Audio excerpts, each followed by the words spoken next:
CNN has cut their ties with contributor Marc Lamont Hill following a speech he made on Israel and Palestine at the UN. We want to play you just a couple of short segments of that speech. Here is the first.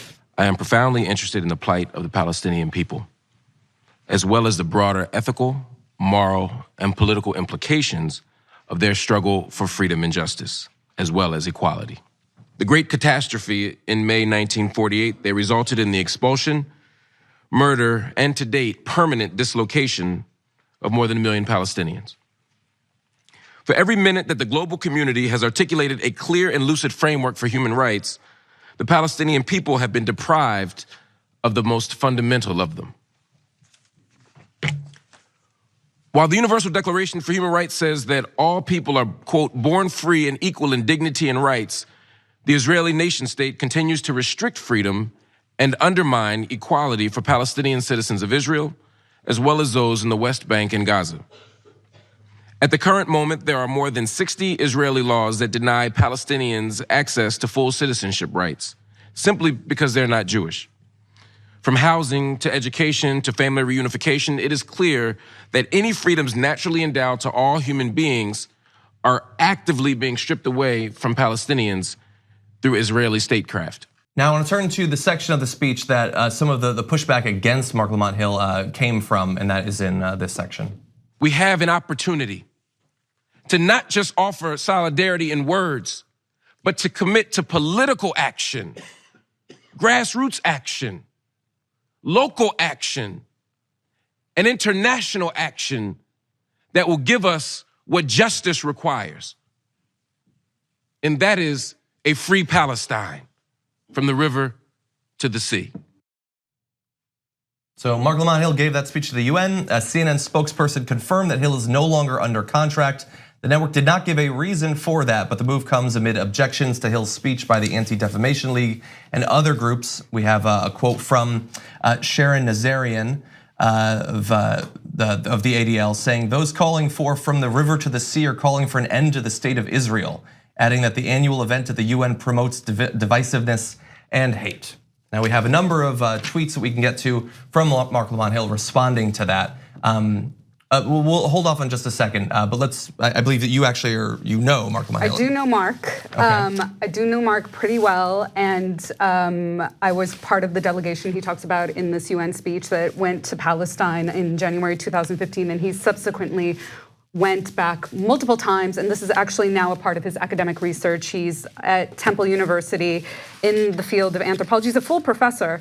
And I think it's unfortunate that 20 minutes of that speech got reduced to 6 words at the end, where he ends up clarifying in his later tweets about what he means, which is that he's talking about a one-state solution, and even that the two-state solution, even if you were for that, is significantly hampered by settlements. And so basically he focused in on the unequal laws within Israel and what the settlements have been doing as a barrier to peace. So no one is listening to him if they're only listening to the last 6 words and inferring that he means to destroy all of Israel.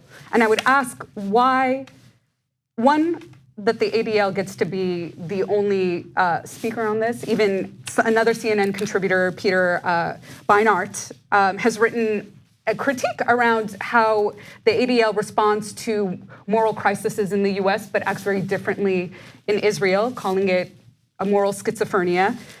And people haven't even listened to the speech. Well, yeah, 20-minute speech, I would imagine that 99% of the people that will respond to it will not have been listened to it. I didn't hear the entire thing even. I've heard much larger portions of it, of course, and I've digested all of his response to it, but that is the way of the internet, unfortunately. Do you want to go? No, you go for it. Basically, I think Marc Lamont Hill should have had been heard on this, rather than dismissed for it. Yeah, that's the thing that's seems most distressing. And I don't know if there was a pattern of defying some sort of objectivity that he's been asked to have at CNN that informed their decision to do this. But it certainly, he should have been talked to about this rather than have this done in public, and certainly dismissed for it, because it didn't seem like it was that egregious a thing to say. I don't agree with every single thing he said, but it's not about agreeing. agreeing. I would never want to agree with everything that anybody says. Yeah. So, but it just seems like he didn't get any kind of a hearing on this, which is unjust. Then you have Alan Dershowitz, who makes his politics very clear, who is still on CNN and is the chief voice for Israel on. Is Dershowitz a paid contributor on CNN? I don't know. I don't know. I don't know either. And that does make a difference. Yeah, it does. You're right. Why don't we hear out some of Marc Lamont Hill's response? He had a number of tweets. I'm just going to focus on a couple of them, but you can, of course, go to him on Twitter to see more. He says, my reference to River to the Sea was not a call to destroy anything or anyone. It was a call for justice, both in Israel and in the West Bank/Gaza. The speech very clearly and specifically said those things. No amount of debate will change what I actually said or what I meant. I support Palestinian freedom. I support Palestinian self-determination. I am deeply critical of Israeli policy and practice. I do not support anti-Semitism, killing Jewish people, or any of the other things attributed to my speech. I spent my life fighting these things. That was reflected in many of his tweets. At no point did I endorse, support, or even mention Hamas. This is dishonest. I was very clear in my comments about desiring freedom, justice, and self-determination for everyone. And the speech obviously was far more detailed than even the excerpt that we've shown to you, let alone his response to it. The critics, I would say, probably are largely not interested in that. And I'm not even primarily talking about the ADL, I'm talking about the people who bandwagoned on after that.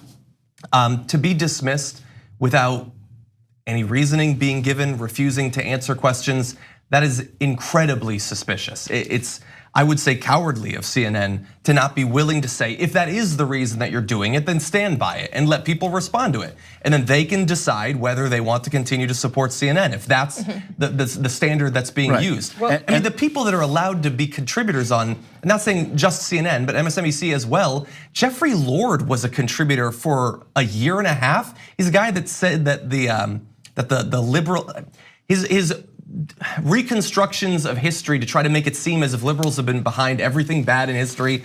I mean, he has said absolutely absurd things about the KKK, about the Nazis, and he remained on long after Donald Trump was elected.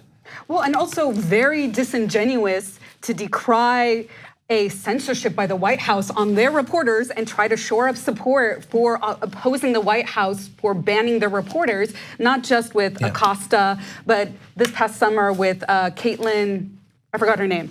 But then to censor somebody before they even have a chance to speak, their own reporters, how do you want us to support you and the right to freedom of speech and access to the news and information if you're stopping somebody who you formerly employed? Yeah, and if he was warned about this, then CNN needs to not just say they're not divulging anything. They should answer. They should say, he's been warned 4 times about this, that the next time he said something that we couldn't countenance here for reasons of bias, we would dismiss him. That clearly didn't happen, but if that was the case, then we should know about it, right? What would be the reason for a warning? I think that's what we're not breaking down here. We're talking a lot about. I'm saying if they were. I don't think that he needs to be. But I'm saying if this was the last straw in an internal conversation that they were having at CNN with Marc Lamont Hill and his bosses at CNN, and this was the last straw, which I don't think this is, I'm not saying it is. That's the only explanation I have for him not getting any kind of a hearing on this and not being able to address it and have CNN not address it. No, I hear what you're saying. I'm just saying that we would still be having the same problem, because the issue isn't just that he was fired. It's that what did he say?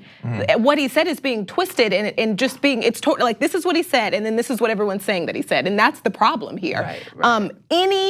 And I'm over this whole idea, and you see this on the internet every single day. Any black person that has the nerve to have any slight critique of Israel is all of a sudden Farrakhan.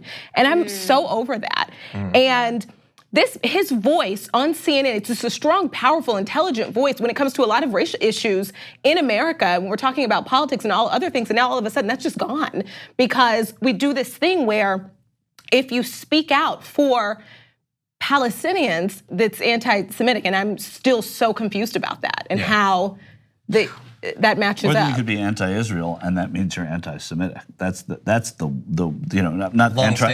not anti-Israel's existent, but anti-Israeli government should somehow mean that you're anti-Semitic is absurd. Right, and so that's the issue here. Even he wouldn't even say that. He would say he was anti-Zionist, which is a completely different conversation when he's also calling for a one-state solution. Yeah.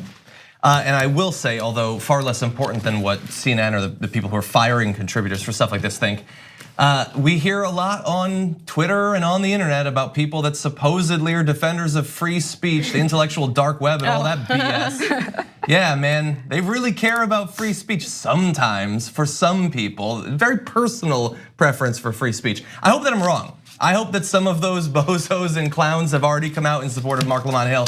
I am fairly certain that that is not going on. So remember that the next time they claim to supposedly be in support of free speech. Like what you see? Click the subscribe button below and don't forget to ring the bell to never miss another video from the Young Turks.